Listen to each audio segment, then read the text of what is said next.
Right, welcome everyone to this session. The second series in our the practical troubleshooting and professional skill development series is regarding plasma glucose. So here what we expect from you is to learn these scenarios that keep on repeating in the hospital. Okay, so mainly when the patient is in the ward and sample is sent to the laboratory, there's a little bit of issue with miscommunication and understanding the methodologies that are involved in estimating blood glucose levels. So what happens is there is a concept called as point of care testing. Okay, so the testing is done closer to the patient itself. So here, one of the most commonly tested parameters is glucose levels. There are many reasons. So when the nurse uh, tries to check the glucose level, it is maybe due to either increase or decrease the insulin dose to prepare for the surgery, or to keep on monitoring the blood glucose level of the patient. Now, this creates one problem. When the doctor tries to correlate this value with the sample that has been sent to the laboratory. So this is taken from my experience working as application specialist. So what happened was uh, at one of the hospitals in ICU, okay, so they were preparing the patient for an emergency surgery. The patient was diabetic. So they did the capillary testing of glucose from the glucometer. Okay, and at the same time they had sent the sample to laboratory for plasma glucose estimation. They had collected a fluoride plasma and sent it to the laboratory. Now the situation was such that the surgery had to be done immediately. Okay, so the physician wanted to administer the either increase or decrease the dosage of insulin as early as possible. Now, what happened was he selected the dose based on the glucometer readings. Okay, and when the report came from the laboratory saying this is the value, there was a discrepancy. There was a mismatch between two values. So this created a bit of a problem. The question arised was, how can there be this difference, and is which instrument is giving us an accurate reading? Okay, so let us go into the detail of this query or detail of this case.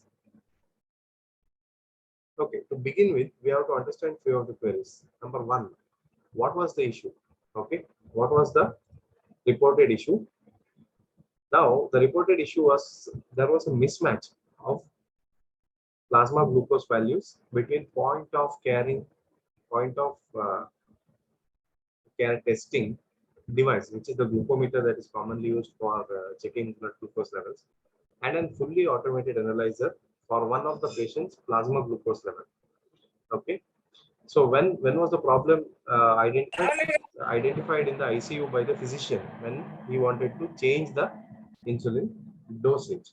Okay, so please understand the issue again: the mismatch of plasma glucose values between point of care testing, that is the glucometer, and a fully automated analyzer for a patient's plasma glucose level. Okay, so that does not match. So what happened was the doctor prescribed the insulin dose based on the point of care testing, which when the report came, it was slightly on the higher side. Okay, so it was identified the physician, the laboratory had no role in identifying. The laboratory did not know about the testing being done on the glucometer. Okay, so physician, when he was doing the rounds, he was checking the patient, he came to know there was a mismatch because all the reports will be filed in patient's file. So when he was going through the reports, he found out there is a discrepancy. So he immediately contacted the laboratory and asked about the accuracy of the procedure. Okay,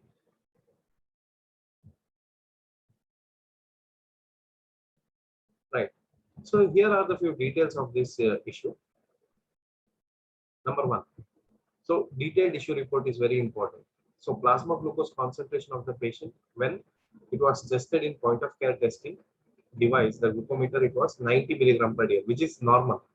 Okay, so random blood glucose of 90 milligram per dl is normal. So this was post one dose of insulin and whether to increase or not, the dosage of increase or not was the question. Okay, so the doctor thought was, okay, the dosage is working, let us take the patient to the uh, emergency surgery. But when the sample was sent for plasma glucose concentration level to the laboratory where it was tested in a fully automated analyzer, the value obtained was 115 milligram per dl, comparatively different.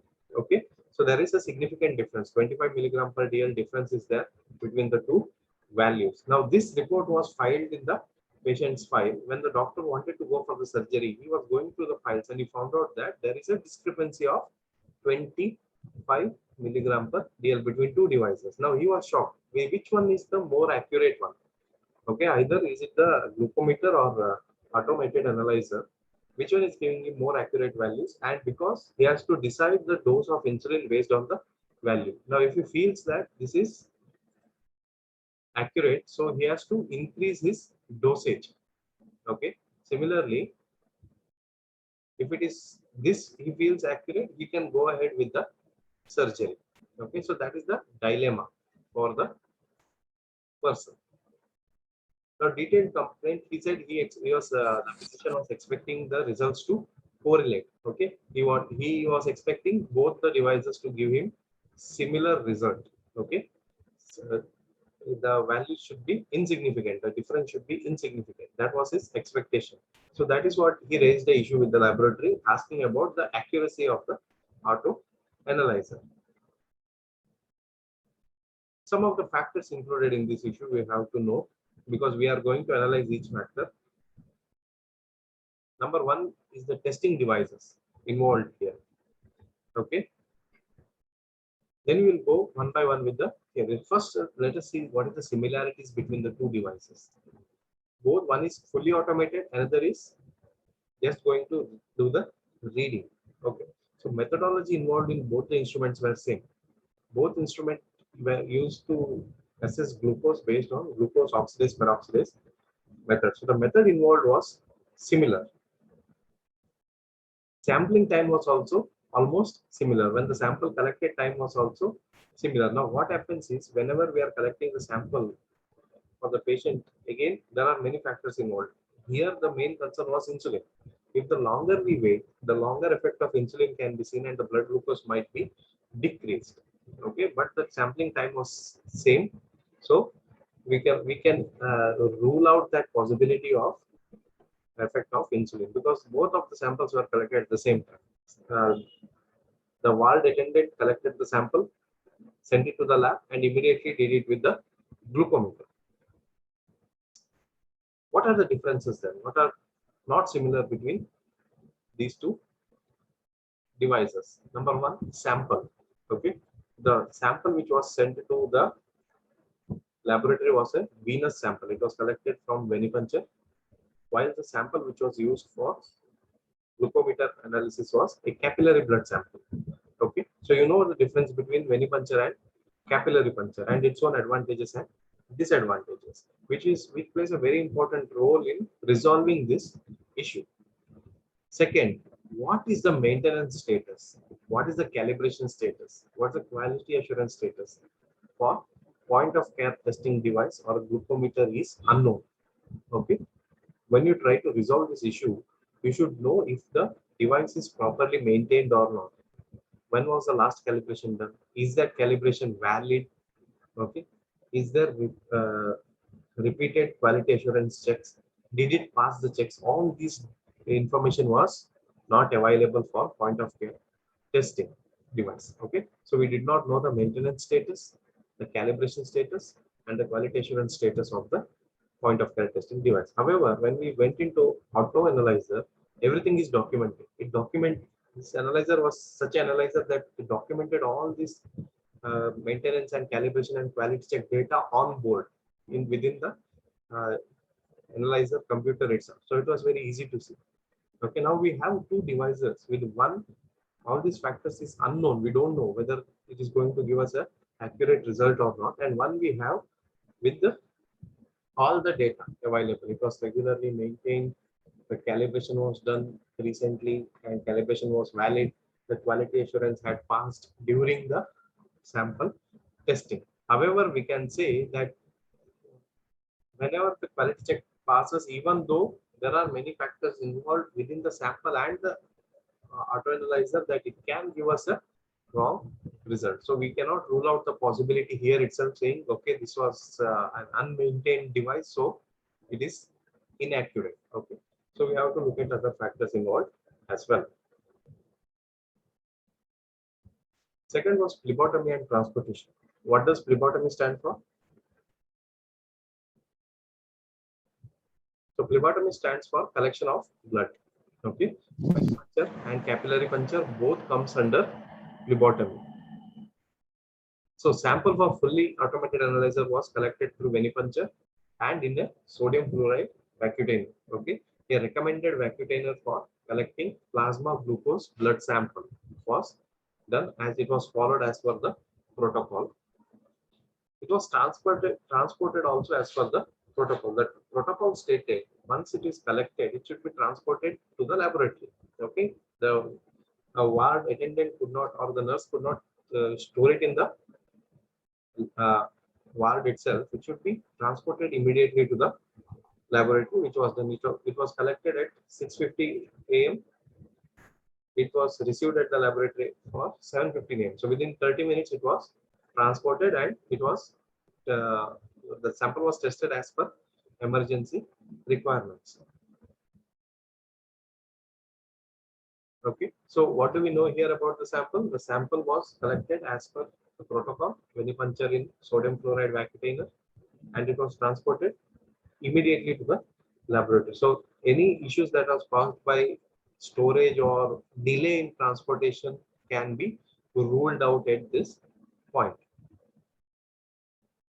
Okay, so for point of care testing device, the sample collection is capillary. There is no transportation involved. Immediately the fingerprint is done.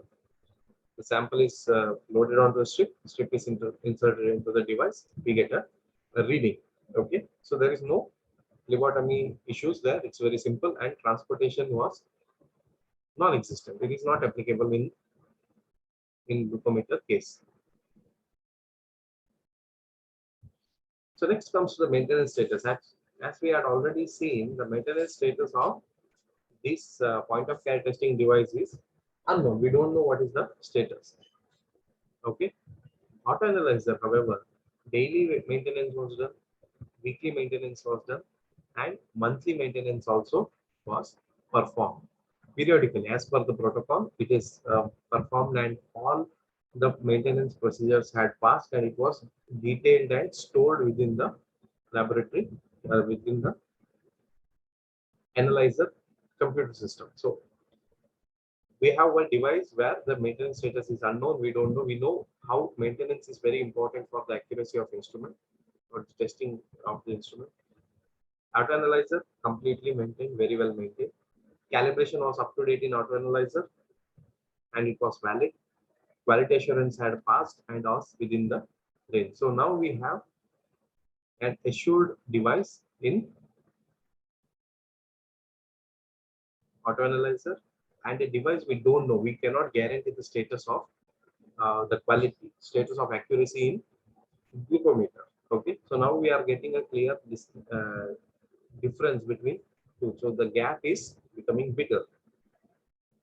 But still we cannot rule out the possibility of other things, so we have to check. Next was sample handling. How the sample was handled for the device, we don't know. Okay, because it was not performed by the laboratory staff.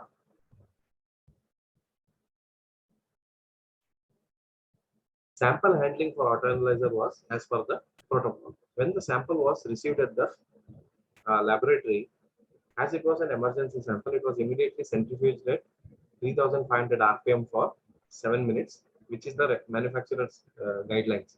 Okay, the instrument manufacturer says any sample that needs to be centrifuged at 3,500 RPM for 7 minutes to remove all the microfibrillin clots that can cause an error during testing. The quality of the sample was also very good. There was no hemolysis in the sample. There were no microfibrillin clots that were visible. Okay, so we have on one side where the sample handling and sample quality